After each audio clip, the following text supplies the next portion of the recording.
السلام علیکم ناظرین، فارسی گرامر کے سلسلے کے ایک نئے سبق کے ساتھ ابوبکر کشموری آپ حضرات کے سامنے حاضر ہے۔ ہم معرفہ کی قسمیں پڑھ رہے تھے۔ اس سلسلے میں ہماری معرفہ کی 3 قسمیں ہو چکی ہیں: ضمیر، علم اور اسم اشارہ۔ آج ہم معرفہ کی 4تھی قسم اسم موصول شروع کر رہے ہیں۔ تو آئیے دیکھتے ہیں اسم موصول کیا ہے۔ اسم موصول کی تعریف دیکھ لیں۔ وہ اسم جو بغیر صلے کے جملے کا مکمل جز نہ بن سکے۔ ٹھیک ہے، وہ اسم جو بغیر صلے کے جملے کا مکمل جز نہ بن سکے۔ اب یہ لفظ آ گیا صلہ۔ اب صلہ کیا ہے؟ صلہ دیکھ لیں۔ صلہ وہ جملہ خبریہ ہے جو اسم موصول کے بعد اس کے معنی پورا کرنے کے لیے لایا جاتا ہے۔ اب یہ دیکھ لیں، یہ لفظ ہے ہر کس کے، ٹھیک ہے، ہر وہ شخص جو، یہ ہے اسم موصول، ٹھیک ہے۔ اب اس کے بعد یہ جو جملہ ہے بدکرد، بدکرد یہ صلہ ہے ہر کس کے، ٹھیک ہے، ہر کس کے وہ شخص جو۔ اب اسم موصول کی کیا تعریف تھی؟ جو بغیر صلے کے جملے کا مکمل جز نہ بن سکے، وہ شخص جو۔ اب جملے کا جز نہیں بن پا رہا، کوئی کیا مطلب وہ شخص جو، تو اس کے بعد ہم صلہ لے کے آئے۔ صلہ کیا ہے؟ وہ جملہ خبریہ جو اسم موصول کے بعد، یہ اسم موصول ہے، اس کے بعد آیا، اس کے معنی کو پورا کر دے۔ ہر کس کے بد کرد، برا کیا، وہ شخص جو برا کرے یا وہ شخص جس نے برا کیا، ٹھیک ہے۔ اب دیکھیں، بد کرد یہ صلہ بن رہا ہے ہر کس کے، ہر کس کے بد کرد کے بغیر معنی پورا نہیں دے رہا، ٹھیک ہے۔ اس مثالوں سے، یہ مثال سے آپ کو سمجھ میں آ جائے گا۔ ہر کس کے وہ شخص کے جس نے برا کیا، ٹھیک ہے۔ اچھا آگے دیکھیں، صلہ میں اسم موصول کی طرف لوٹنے والی ایک ضمیر کا ہونا ضروری ہے۔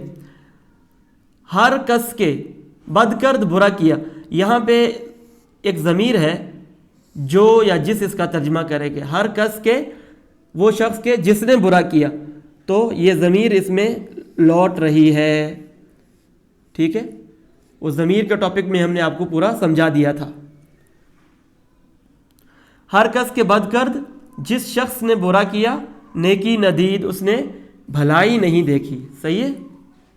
اب فارسی کے اسم موصول دیکھ لیں۔ فارسی کے اسماء موصول یہ ہیں: آ کے وہ شخص جو، آنا کے وہ حضرات جو، وہ شخص جو، جمع اینا کے یہ لوگ جو، آنہاں کے وہ جو، ہر کے جو، ہر آن کے اس کا مطلب بھی جو ہے، ٹھیک ہے۔ آنچے، اینچے، آنہانچے، اینہانچے، ہر چے، ہر آنچے۔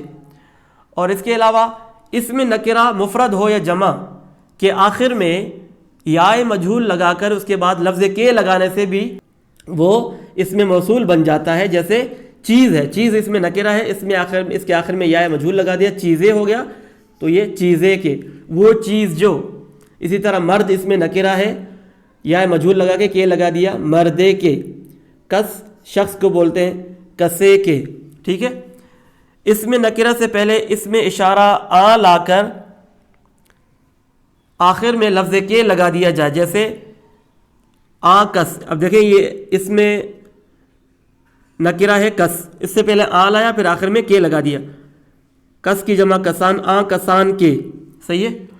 اسی طرح اب کس کی جگہ جو کوئی بھی اس میں نکرہ آ سکتا ہے، مرد آ سکتا ہے، زن اور بچہ، بوڑھا، کچھ بھی، ٹھیک ہے، کوئی بھی اس میں نکرہ ہو۔ ہم نے آسانی کے لیے صرف کس کی مثال لکھی ہے۔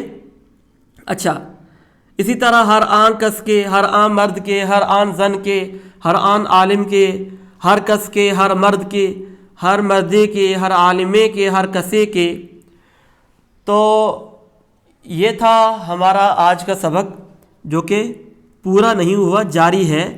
بس آپ یہ اچھے سے سمجھ لیں تو باقی سمجھنا آسان ہے۔ امید ہے کہ آپ کو آج کا ہمارا یہ سبق سمجھ میں بھی آ گیا ہوگا اور پسند بھی خوب آیا ہوگا۔